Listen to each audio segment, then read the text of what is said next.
Welcome back my YouTube channel science with JS. जैसा कि बच्चों हम अपना क्लास 10 का केमिस्ट्री का चैप्टर नंबर 3 पढ़ रहे हैं, जिसका नाम है बेटा धातु एवं अधातु।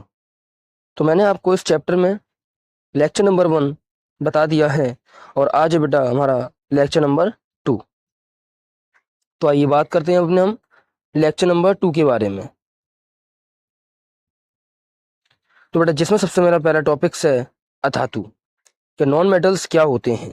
तो बेटा याद रखना, वह तत्व जो ऊष्मा तथा विद्युत के कुचालक, भंगुर, मृदु तथा अध्वनिक होते हैं अधातु कहलाते हैं। जैसे कि बेटा उदाहरण है कार्बन, नाइट्रोजन, हाइड्रोजन, ऑक्सीजन आदि।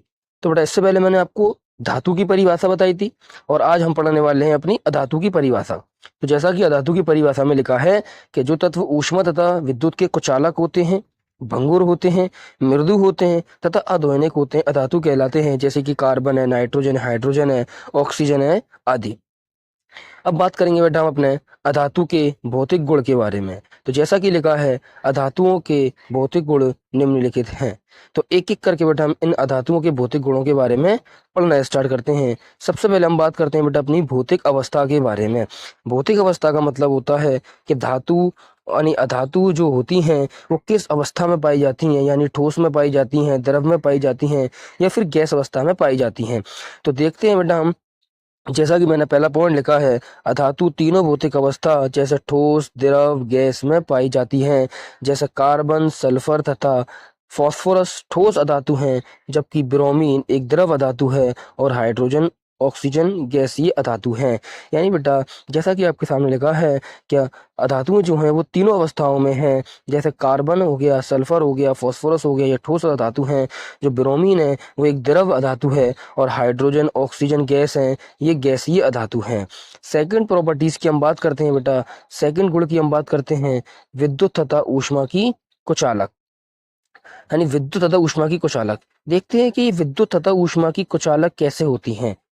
आइए बेटा देखते हैं हम, अधातु विद्युत तथा ऊष्मा की कुचालक होती हैं क्योंकि धातुओं के विपरीत इनमें मुक्त इलेक्ट्रॉन नहीं होते। अर्थात ग्रेफाइट कार्बन अधातु का एक ऐसा अपर रूप है जो विद्युत का अच्छा चालक है।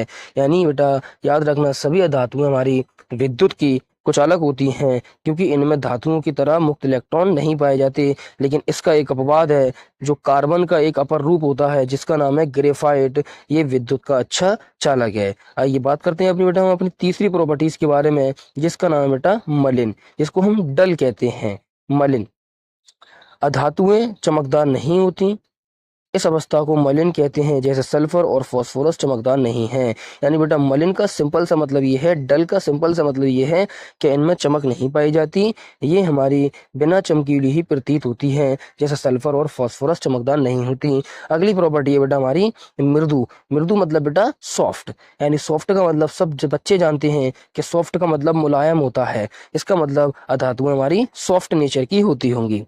जैसा कि मैंने लिखा है अधिकांश अधातु मृदु होती हैं। जैसे सल्फर तथा फास्फोरस दोनों मृदु अधातु हैं, लेकिन डायमंड कार्बन का एक अपर रूप है जो अत्यंत कठोर होता है। बेटा याद रखना, लगभग सभी अधातुएं हमारी सॉफ्ट नहीं सॉफ्ट होती हैं, लेकिन एक ऐसा अधातु जैसे हम बेटा कहते हैं डायमंड, ये कार्बन का एक अपर रूप है जो अत्यंत कठोर होता है, यानी ये सॉफ्ट नहीं होता। बात करते हैं अपनी हम पांचवी प्रॉपर्टीज के बारे में बेटा, जिसमें लिखा है अध्वनिक। बात करते हैं कि अध्वनिक, ध्वनिक का मतलब होता है ध्वनि उत्पन्न करने वाला, यानी साउंड उत्पन्न करने वाला। और अध्वनिक का मतलब बेटा इसका उल्टा हो गया, यानी इसमें कोई साउंड उत्पन्न नहीं होगा। जैसा कि लिखा है अधातु अध्वनिक होती हैं, अर्थात किसी अन्य वस्तु से टकराने पर ये ध्वनि उत्पन्न नहीं करती। यानी धातुओं के विपरीत गुण पाए जा रहे हैं। हमने धातुओं के गुण देखे थे कि धातुएं हमारी ध्वनिक थी, धातुएं हमारी चमकदार थी, ठीक है ना बेटा। तो ये हमारी कैसी हैं, अध्वनिक हैं, इनमें कोई भी आवाज नहीं पाई जाती। अगला है बेटा हमारा गलनांक। गलनांक तथा क्वथनांक। देखते हैं बेटा गलनांक और क्वथनांक धातुओं के ज्यादा है या धातुओं इसका कम है। तो अधातु के गलनांक तथा क्वथनांक कम होते हैं।